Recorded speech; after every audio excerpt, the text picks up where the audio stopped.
ቶታሊ ግን ከተማ አካባቢ ስትመጣ ይሄ ነገር እየቀረ መጣው። ዋነኛው የቴክኖሎጂ የኢንፎርሜሽን የግሎባላይዜሽን ኢፌክት ነው ብዬ እኔ ለግል አስባለሁ። እና እንዳልከው ፕሮሰሱ ባህሎች የተሸረሸሩ በዘመናዊነት እየተቃኙ ስለሆነ አንድ ኢፌክት አለው ብዬ በግል አስባለሁ። ሀሳባችሁ እዚህ ላይ አጋጣሚ አንዴ ተጨጉያለሁ ግን መሰለኝ የወረሱ ነው አለ አሁን ግን ቆይ በጣም እና የሆነ ጊዜ ነበርኩኝ እንደዚህ ተጨጉለናል። የሁለቱም ሃይማኖት ሰርጉ መንፈሳዊ ነበረ፣ ግን ጫጉላው ሰርጉን ሁሉንም ያካተተ ነበረ እና አብሮ መብላትን መጠጣትን ሰዓት አከባበርን ጀስት አርፍደህ ከመጣ ጫጉላ ላይ ትርጉም የለውም፣ ቅጣት አለ እና ምናልባት አበሻ ጠንካራ የሰዓት አክባሪ ሊሆን የሚችለው ጫጉላ ፕሮግራም ለምን ቅጣት አለው፣ ወይ ገንዘብ ትቀጣለህ ወይ ትገረፋለህ እና ያ ደስ ይላል። እውነት ለመናገር በዚህ መሀል ከሚዜነት ውጭ የማታውቃቸው ሰዎች ቤተሰብ የሙሽሪ ቤተሰቦችም ጓደኛ ምናምን አብረው ይበላሉ ይጠጣሉ ለረጅም ጊዜ ማለት ነው። ለ10 ቀን ቢያንስ ራሱ ለ3 ቀን ለ4 ቀን ቀኑ ያን ያክል ቢበዛ ይበተሻል አንሶ ራሱ ይሄ መስተጋብሩ ቢቀጥል ግን አሁን ላይ ግን እንደምታየው ያን ያክል አለ ብዬ አለ በነበረው ስቴታችን ልክ ነው ብዬ ግን አላምንም። ግን ደስ የሚል ነገር ነው፣ በጣም ፈታ ያደርጋል። በነገራችን ላይ ግን የኔ ሀሳብ ከሁለቱም የተለየ ማለት ዳጋታሚ ሆኖ ያው እኔ በዲኮራል ውስጥ ስላለሁበት የተወሰነ ካየሁት አንፃር አብዛኛውን ጊዜ በጫጉላ ቦታ ላይ እንዳላችሁት የሚጠቀሙት የገጠር ሰዎች ናቸው። ያው ሞርካያ ከተማ ላይ ወጣ ያሉት ናቸው። በእኛ ሀገርም ላይ ራሱ ሳያስበው እንደዚህ አይነት ነገሮችን የራሱ ሰርፕራይዝ ያደርጉ የሚያልፉበት ቦታዎች አሉ። ለምሳሌ ያንን ከልቸር ይዞ የመጡ የድሮውን ከልቸር ወይም ደግሞ እንዳላችሁት በገጠር አካባቢ ወይም በየትኛውም ቦታ ላይ የሚጠቀሙትን ባህላዊ ትውፊት ወይም ይሄ የጫጉላ ስርዓት እዚህ ከተማችን ላይ በተወሰነ መልኩ ይጠቀሙታል። እንዳላችሁት ይጠቀሙታል፣ ግን የሚጠቀሙበት ይመስለኛል ቅልቅል የሚባለው ነገር እስከዛች ታይም ድረስ ነው የሚጠቀሙ። ኦብቪየስሊ እንደዚህ ሰፋ አድርገው ቀኑን ምናምን እንደ ሌሎቹ ምናምን አይጠቀሙበትም። ከደሴ ወጣ ስንል ደግሞ ወልዲያ ውጫሌ የሚባሉት እንደዚህ የወሎ ክፍሎች ላይ ደግሞ ስትሄድ ካሉበት የጫጉላ ስርዓት ደግሞ በጣም ለየት የሚያደርገው ሳምንት 2 ሳምንት 3 ሳምንት እንዳላችሁት የሚቀመጡት ግን እንዳላችሁት ከታተም ሁሉም ነገር እንዳለ ሆኖ እንደየቦታው ግን ይለያያል። ቦታው ላይ ይለያያል። ሞር ደግሞ በተለይ እኛ ጋር በተለይ በእኛ በዚህ በደሴው አካባቢ የጫጉላ ነገር አለ ሊሉት የሚችሉት ሞር ሙሽሮች ላይ ራሳቸው ልክ ሂደው ተዝናንተው ወይም የሆነ ነገር አድርገው ወይም ወጣ ብለው የሆነ ነገር አድርገው እንደሚመጡበት ሁሉ እኛ ጋር እንደዚህ አይነት ፖዚሽን ነገር እሱ ነው ሞር የተለመደው። ምክንያቱም የበፊቱን ነገር እንዳልኩ ቀደም ብያለሁ ነውና አፕዴት እየተደረገ ነው የሚመጣው። መረዳዳቱ መተጋገዙ ምን እሱ እንዳለ ሆኖ የሚቀየሩ ነገሮች አሉ። እነዚህ ልንቀይራቸው አንችልም። ምክንያቱም አንዱም ወሎ የሚታወቅበት ሚስተር ያህል እና እያደጉ በመጡ ቁጥር እንደ አዲስ እንትን እያሉ በመጡ ቁጥር አሁን ላይ ሁላ ይሄ ጫጉላ የሚባለው ነገር ሁላ ኦልሬዲ እየጠፋ ደን እሱ የሚሆነው እንዳልኩ በየዘመኑ እየተራመዱ ስለሚመጡ ማለት ነው። እና እንደየቦታው አንድ ይለያያል። ፖይንቱ ነው እንደየቦታው ይለያያል። ሁለት እንደየቦታው የሚለያዩበትም ደግሞ የተወሰነ ከዛ የተወሰነ የያዙት በተለይ እናቶቻችን ወይም አባቶቻችን የተወሰነ የያዙ በሰፈር የተወሰኑ ሰዎች ሲጠቀሙ አጋጥሞኛል። ግን አብዛኛው ማለት ይቻላል ደሴ ላይ ያው ጫጉላ የሚባለው ነገር ብዙ ባለ ኢኮኖሚ ጊዜም ስለማይኖር አብረን አያይዘን እንድናነሳ የፈለኩት ሀገራዊ አንድነትና ማንነት ጋር ተያይዞ ባህል መሰረት አለው፣ ሴት መሰረት አለው እና ይሄ ዘመናዊነትን ከመፍጠር አንጻር ስኬታማነትን እዚህ ላይ አብሬ ማንሳት ፈለኩ። ሀገር ባህላዊና እሴቷን ጠብቃ ስትሄድ ነው ስኬታማ የምትሆነው ብላችሁ ታስባላችሁ? ወይስ አሁን እንደምናየው ያለ ጀነሬሽናችን አሁን እንደምታዩት ተለያይቷል አይደለም? ልክ እኛ ያለንበት ዘመን ከኛ ከፍ ካሉ አባቶች ጋር ብዙ የተራራቀ ነው ያላስብም። የተወሰነ መራራቅ አለው። ግን ደግሞ አሁን ከታች ያሉት ጀነሬሽኖችን ስንመለከት ከታች ያሉ ልጆችን ደግሞ ስንመለከት በከፍተኛ ሁኔታ የተራራቀ ነገር እናያለን። በተለይ እኛና ልጆች ለመቀራረብ ያልቻል ጀነራሊ ልጆቻችንና ላይ ያሉ አባቶቻችን ነው መቀራረባቸው። ስለዚህ ከስኬታማነት አንጻር ባህልና ትውፊቱን ይዞ መዝለቅ ነው ሀገርን እንደ ሀገር ስኬታማ የሚያደርጋት ብላችሁ ታስባላችሁ? እንደዚህ አካባቢ ያለው የተሰጠ ማንነት አለ። የወሎዬነት ማንነቱ አብሮ በማድረግ ውስጥ ተምረነው ያመጣ ነው አይደለም። አብዛኛው በማንነት ውስጥ እሴቶቻችን፣ አባቶቻችን፣ ወንድሞቻችንን በማየት ያሳደግ ነው እና ከዛ አንጻር ስኬትን እንዴት ትለኩታላችሁ? ሀገራዊ ስኬትን እንዴት ትለኩታላችሁ? ይዘነው ብንሄድ ነው የሚሻለው ወይንስ ዘመናዊነቱን ይዘን ብንጓዝ ነው የሚሻለው? ትውልድን ከማዳን አንጻር ምን አይነት ተሞክሮ ይዘን ብንሄድ የተሻለ ነው ብላችሁ ታስባላችሁ? እዚህ ላይ ማውሰድ እስኪ ተወሰነ ነገር ወለ እኔ እዚህ ላይ ጽኑ አቋም ነው ያለኝ። በርግጥ ምንድነው የኔ አቋም ማለት በነበርንበት እንቆይ አያስኬድም፣ በተአምር አይሆንም፣ ጊዜው ራሱ አትይም። ነገር ግን አሁን ሞዲፋይ እየተደረጉ የነበረን ነገርም መልቀቅ አለብን ብዬ አላምንም። ፈጽሞ የኋላው ከሌለ ለፊቱ ከሌለ እንደዛ የሚባል ነገር አለ እና እኔ በጣም በዚህ ነገር በጣም አቋሚ ነበር። የኋላ ማንነት ያስፈልጋል። የኋላ ማንነት ከሌለ ዛሬ ላይ ምንም የምትገነባው ሀገር አይኖርም ከሀገርም አኳያና ነገን ቢሆን ሀገራችን የምትገነባ ከሆነ በትናንት ማንነት ላይ ተነስተህ ትናንት እኔ የሆነ እድሜ ከሌለኝ ዛሬ ላይ ልሆን አልችልም። ትናንት ህፃን ነበርኩኝ፣ የሆነ ታዳጊ ነበርኩ፣ ወጣት ሆኛለሁ። ከዛ ደግሞ ይቀጥላል። ባህላችን እንደዚህ ነው እና መሆን አለበት ብዬ የማስበው ስኬትን ይዞ ይመጣል። ለምሳሌ ከሆነ ባህሎቻችን አሁን ላይ እየወጡ እንደ አዲስ አሁን ሰሞኑን ያከበርናቸው እና አሸንዳ አሁን ደብረ ታቦር እዚህ ከተማ ላይ በህፃናት ደረጃ በየሰፈሩ ምናምን ይከበራል። ከዛ ደግሞ አሁን አስፍተ ነው ስኬት ከተማዋ ከሌሎች ቦታ ጭምር ይህች ከተማ ምንም አይነት የቱሪዝም ፍሰት የሌለባት ከተማ ነች። አሁን በየዕለቱ ግን በዓላት በመጡ ቁጥር የምናሳየው ባህሎቻችንን ከእምነታችን ጋር ሳይጣላብን የምናሳያቸው ትሬንዶች ስኬትን እያመጡ እድገትን እያመጡ ስለዚህ ቱሪዝምን ምናምን ሲስቡልን በዛ ላይ ለአንተም ገቢ ነው። አሁን ለምሳሌ እኔ ቪዲዮ ቀርጸው የሚልኩ ልጆች ይሆናቸዋል። ከዛ ላይ ስራዬን ብሎ ይሄንን ካልቸር ስለዚህ እኔ ተያይዞ ነው እንጂ የትናንቱን የረሳ ነገ ላይ ይቆማል ብያለሁ። ስኬትም ምናልባት ስኬታችን ፌል ያደርጋል ሊመጣ ይችላል። ስለዚህ እያሳደግነው እየለወጥነው ሳይሆን የነበረውን እያስተካከሉ በዚህም ልክ ግን ባድ የሆኑ ነገሮች አሉ መቅረትም ያለባቸው ማለት እነሱም ሞዲፋይ ማድረግ ነው እያስቀረን መሄድ አለባቸው። ያው እኔ ከናው ብዙ የተለየ ሀሳብ የለኝም። እኔ በሁለት ነው ከፍዬ ላይ ቅድም እንዳልከው ኢትዮጵያዊ ማንነት ያስፈልጋል። ኢትዮጵያዊ ማንነትን ስትሰራ ግን ከነባር የምትወስደው አለ አሁን ካለው ጋር ከዘመኑ ጋር ሞዲፋይ ያደረክ የምትወስደው አለ። ምሳሌ አሁን ኢትዮጵያውያን በሰዓት አከባበር ደካማ ነው። ይሄ ከሌላ የምታመጣው ማንነት ፓንክቹዋል መሆን ግዴታ ስለሆነ ከዘመኑም ጋር ይሄድ። በዚሁ ትይዩ ግን የእኛን ማህበረሰብ መስተጋብር ሊያቆሽሽ የሚችል የባህል ማንነት ባህል ማምጣት ያስፈልጋል። የሚሆነው ምንድን ነው? ኢትዮጵያዊነትን በኢትዮጵያዊነት ማዕቀፍ አይተህ የአንድ ብሔረሰብ ማንነት ከአንዱ ጋር መርጅ ተደርጎ ነው ኢትዮጵያዊነትን የሚገነባው። ስለዚህ የቻይናዎች ጠንካራ የስራ ባህል ለኢትዮጵያኖች ከተስማማ ወደኛም ሞዲፋይ ያደርግ።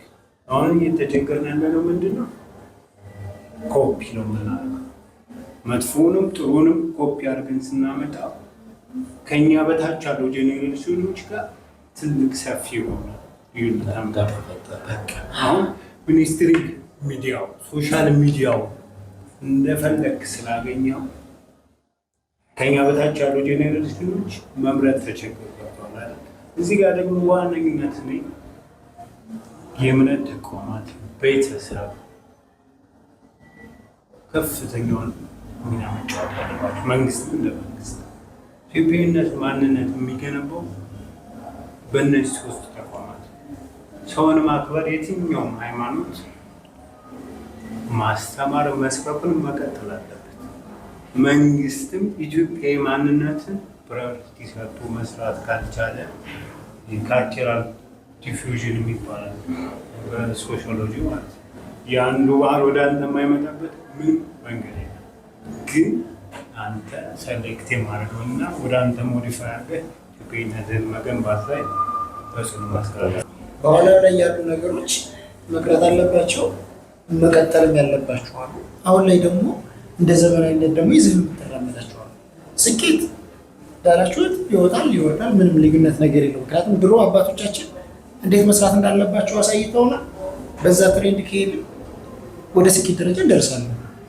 እንዴት ደግሞ መተው እንዳለብንም እነሱ ራሳቸው ማለት በስራ ላይ ያነበራቸው የድሮ ያው መቼም ባህል እንደዚህ አይነት እንትን ስለሆነ ምንም የምንጨምረው ነገር የለም። በቃ ፕሪፌር አድርገው የገለጹት ነው። አሁን ላይ ምን ይታያል መሰላችሁ? ወጣቱ ያለው ወጣት እኛን ጨምሮ ከኛ እድሜ በላይ እስቲል ከኛ እድሜ በታችም ያሉ ወጣቶች ስኬትን ከገንዘብ አንጻር የመለካት ልምድ እየመጣ ነውና ስኬትን በገንዘብ ላይ ተመርኩዞ መለካቱ ምናልባት ባህልን ሙሉ ለሙሉ አያስቀርላችሁ ታስባላችሁ? ያው በጣም ትልቁ ስጋት ይሱ ነው።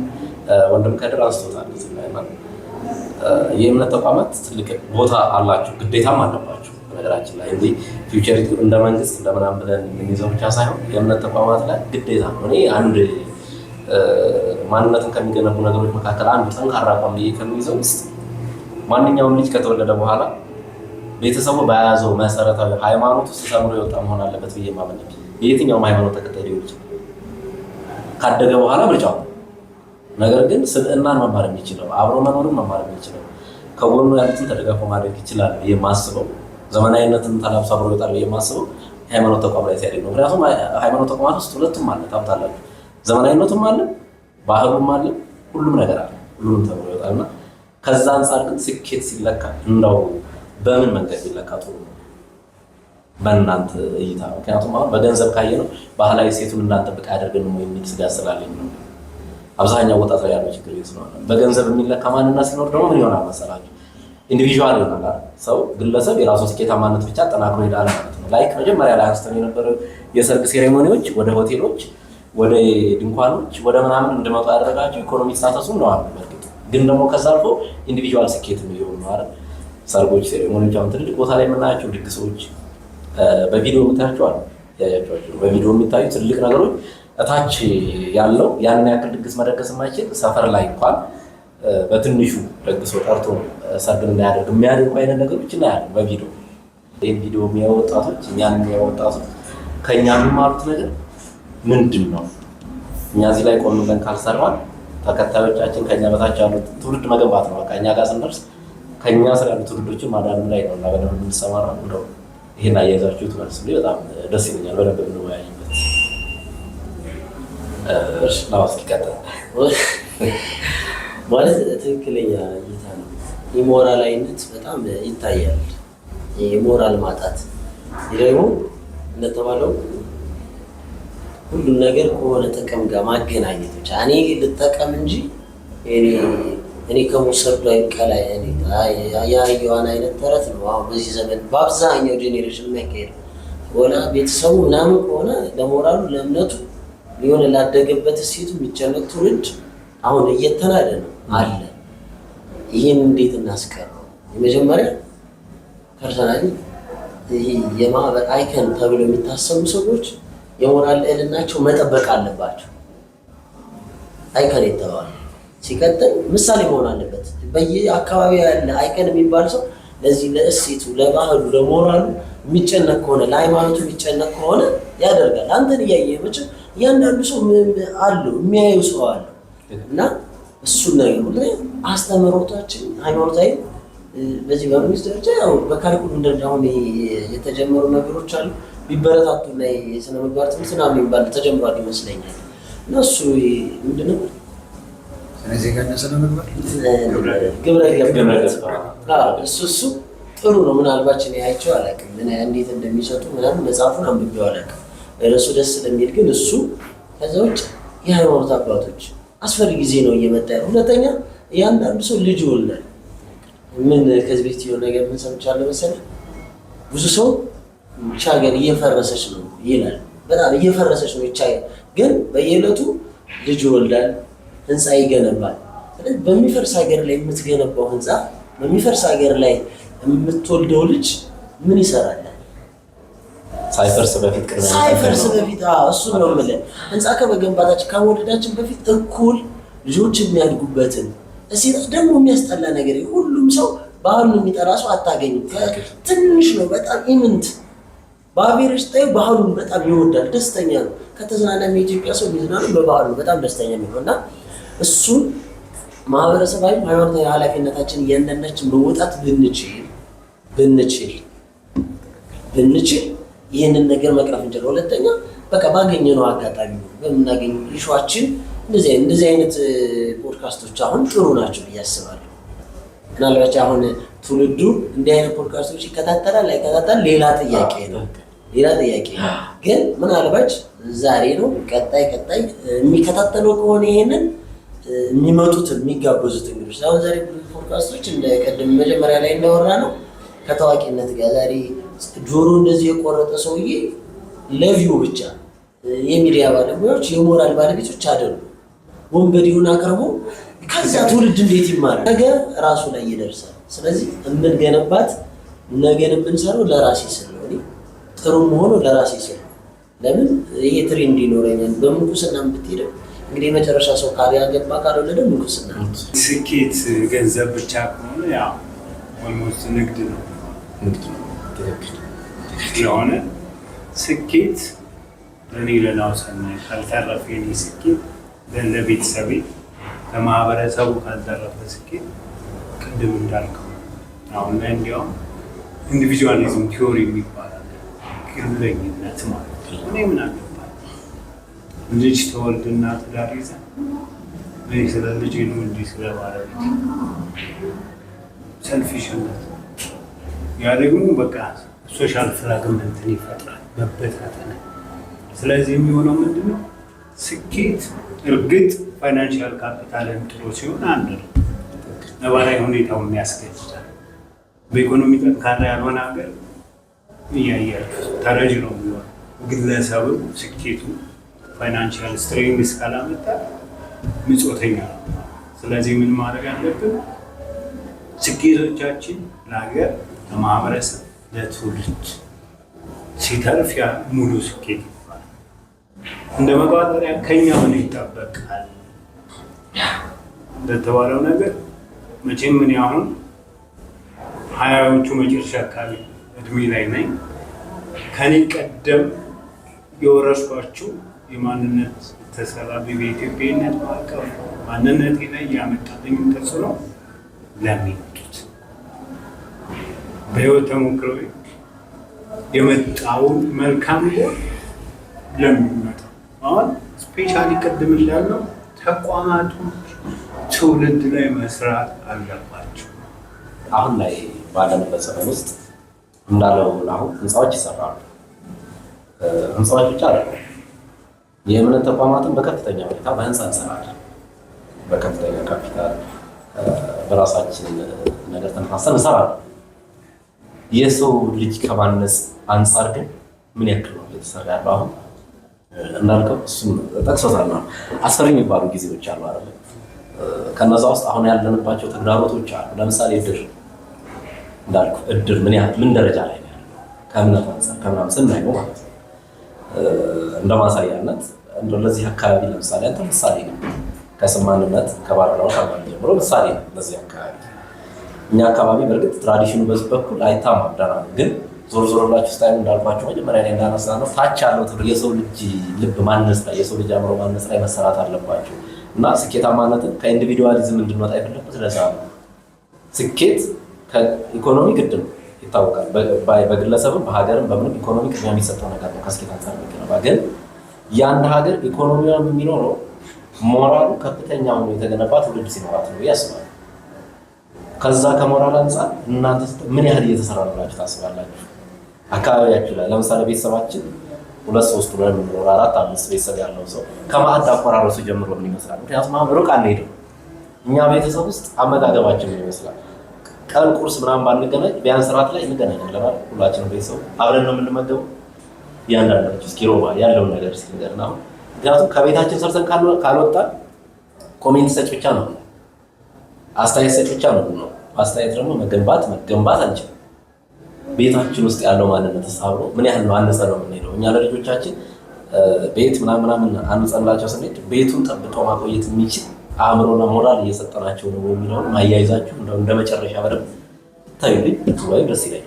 መጥፎ ነገር ሲሰራ ካዩ ጆሮውን ይዙ ይልክ አይደለም የሚል ነበረ። ያ ጥሩ ሴት ነበረ እኮ ይሄ እውነት ለመናገር ይሄ ሞራል አልባነት እንዳይኖር ማለት ነው። እነዚህ አይነት ሴቶች በትምህርት ቢቀረጹ ከተወለደ በኋላ ወደ ልጁ የጎረቤት ነው የአካባቢም ያገርም ነው። የእነ ሞዛርት ምናምን ተምረን በጣም የማናውቃቸው የእነ ቅዱስ ያሬድን ከማወቃችን በፊት እነ ሞዛርት አርጅስ እንደዛ ቢቀረጹ በትምህርት በካሪኩለም ቢቀረጹ እነዚህ አይነት ሴቶቻችን እናንተ ብታጎሏቸው በድራማቲክ በሆኑ መንገዶች እንዲቀሩ ብታደርጉ ቆንጆ ነው። ዛሬ ላይ በእርግጥ ልጄን ማን ነባህ ካለ ብሎ የሚጣላም ወላጅ እየተፈጠረ ነው። እንደዚህ አይነት ይቺ ነገር ስለረሳኋት ነው። በማስተሪ ጋር የምጨምረው ሀሳብ ቅድም እንዳልኩ ነው። ስፔሻሊ ቤተሰብ አንድ ኢንስቲትዩሽን ተቋም። ስለዚህ ተቋማቶች የተባሉት እንደ ተቋም ፈንክሽናል ነው። ቅድም እንዳልክ ነው። አሁን እንደ ቤተሰብ እኔ ቻይልድ ወደ ያለውና አሁን ያለው የቤተሰብ ማስተጋበር ተለያይቶ፣ ይሄ ደግሞ በዋነኝነት የግሎባላይዜሽን ኢፌክት ነው ብዬ በቅድም ማስበው። 5 ወንድማማቾች አንድ ቤት ቢኖር ማታ 2 ሰዓት ላይ መተህ እዛ ቤት እንግዳ ሆነ ብትመጣ 5 የሚያወሩበት ጊዜ በጣም አናሳ ነው። ሶሻል ሚዲያ ላይ ገብተዋል። ከዛ ይፈለጉታል ከግሉ ጋር ነው በቃ ኢንዲቪዥዋሊዝም አንድ ኢፌክት የሚል ስለሆነ አሁን እኔም ስልኬን ይዤ መኝታ ቤት ገብቼ ቲክቶክ፣ ቴሌግራም ምናምን ነው የምቀመጠው። ማዘር ያንን ዓለም አታውቀውም፣ ግን መጀመሪያ የነበረው ቤተሰባዊ ይዘቱን ወደ ሀገር ከፍ የሚል ስለዚህ የሚሆኑ ምንድን ነው ተቋም እንደተባለ አሁን ምን ሆነ? ዲኮሬሽን በዛ ፎቆች ይሰራሉ። የእምነት ተቋማት የሚወጣው የህብረተሰብ ወይም ገንቢ ሀገር የሚለውጥ ነው የሚባል እንደገና ኮመን የሚያደርግንም አይደንቲቲ ያጣሉ። እንደ ከተማ፣ እንደ ክልል፣ እንደ ሀገር አሁን ትግሬነት ላንተ ምንድን ነው ብትባል ሌላ ሴንስ ሊኖር ይችላል። እኔ ጋር ስትመጣ ሌላ ሴንስ ነው። በዋጋ ደናው ጋር እንደዚህ ያ ምንድን ነው ኢንስቲትዩት ኮመን ነው አብሮነት ተቋማት ያስፈልጋል። አይደንቲቲ የምትላቸው አይደንቲቲ የሚፈጥር ኢንስቲትዩሽን ያስፈልጋል። ስለዚህ ይሄ ደግሞ የኔም የትኛው አይደንቲቲ ነው አንድ ሰው